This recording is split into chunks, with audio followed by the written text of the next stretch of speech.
Hi, good afternoon. Valerie Milano here, the senior editor and publisher of the Hollywood Times and inspiringmagazine.com. And I'm just so happy to have our guest and also our writer and reporter and interviewer today, Maurice Smith. So, Maurice, if you want to go ahead and introduce yourself, and then we can have our special guest introduce himself. Hello, this is Maurice Smith. I've been a great fan of Kool and the Gang since forever, especially since I first heard their first song, "The Worm in the Ground, 6 Feet Down," just comes around to get down. And it's an honor to meet Kool and talk to him. All right, this is Robert Kool in the Gang.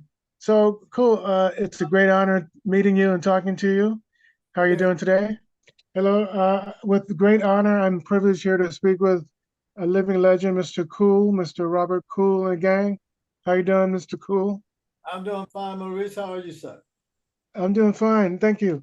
I was telling you earlier, I'm a big fan, have always been a fan since you came out with "A Worm in the Ground, 6 Feet Down," only comes out when he wants to get down. And we thought that was the funniest, funkiest thing in the world back in the day.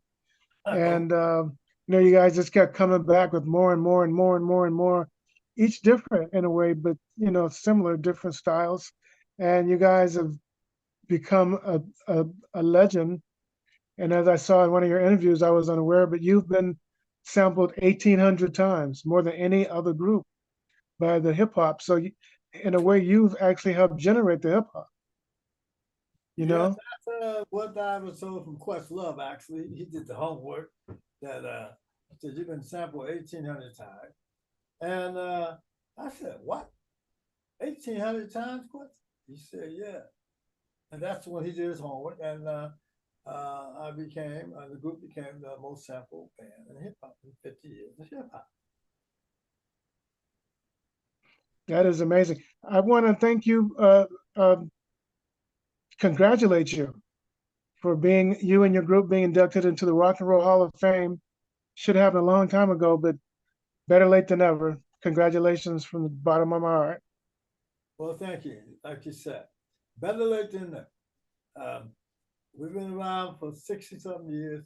I know Rock and Roll Hall of Fame hasn't been around that long, but not for 60 years. But I'm thankful that we are now have been inducted into the Rock and Roll Hall of Fame. That is made that is amazing.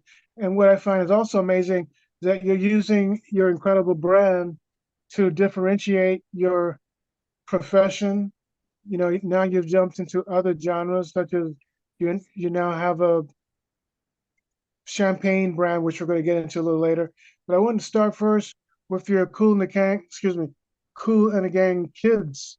That is really something else, where you're helping kids, inner city kids, through music and giving them a chance to stay out of crime and focus and give them the help they need to ensure their success by giving them instruments and teaching them. That is something else.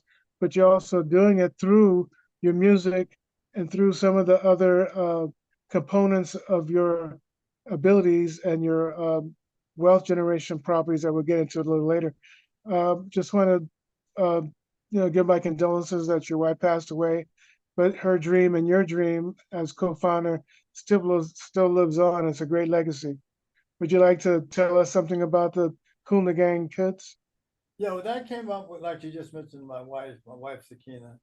Um, she wanted to bring music back into the schools, and I was helping her with that. Of course, she's passed for almost 7 years now. But what we're doing now, we do fundraisers at golf courses in Jersey, raising money for the kids, and we um, we donate X amount of money to various kids and students. Like one kid needed a piano, drums, or whatever it is that they might need. We raise money for that uh, and hope to put the music back into the school. But definitely helping the young kids that are growing up and students. When we were coming up, growing up, they had music in the schools. You know, I remember back in Jersey, I went to the music class, and I took the violin. I said, well, let me see if I liked it. Took it home. I think it's also amazing that you now have the legacy collection. You've infused your incredible champagnes, your Le Cool champagnes or your Le Cool celebration. I looked at it; it's like a whole stable of incredible champagne. Some infused with berries, some infused with because I used to think of champagne as champagne, but you have different things happening with your champagnes, and you've infused it with a gigantic uh, entity, a man that deals with precision, timekeeping, that type of thing. And you've called this your legacy collection.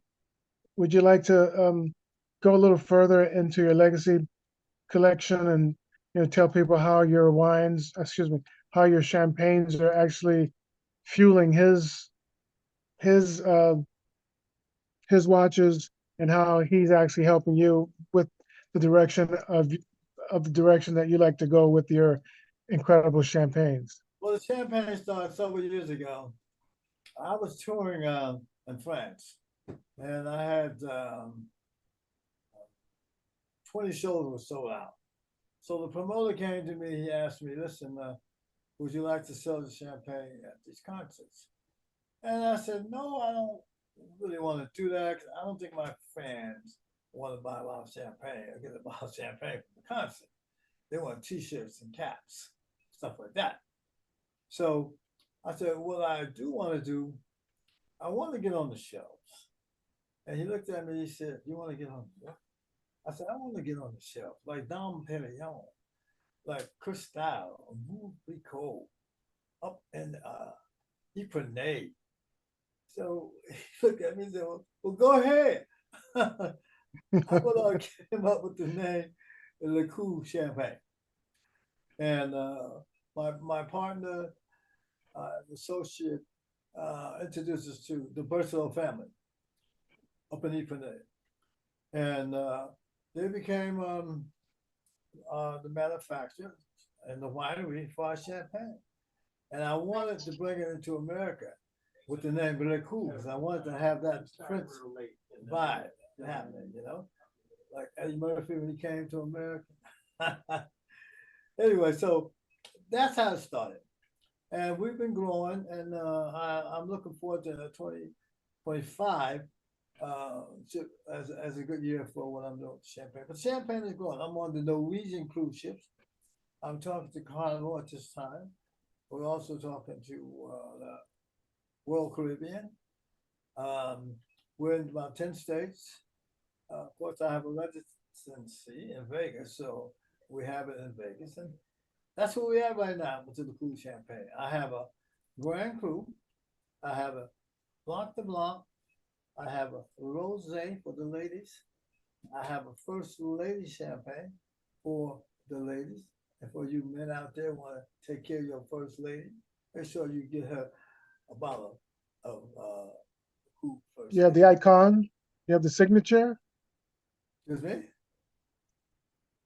Yeah, you have the tribute, the special edition, the collector's item.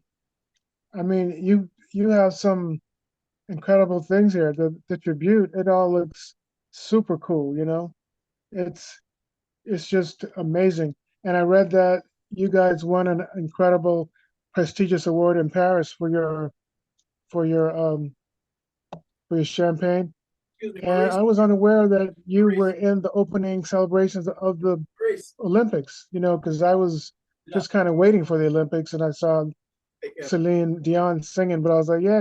I just happened to get the Olympics. If I had known, I would have hung around. But you guys came on and did some great things and fundraised through that as well for the Paralympics and other things.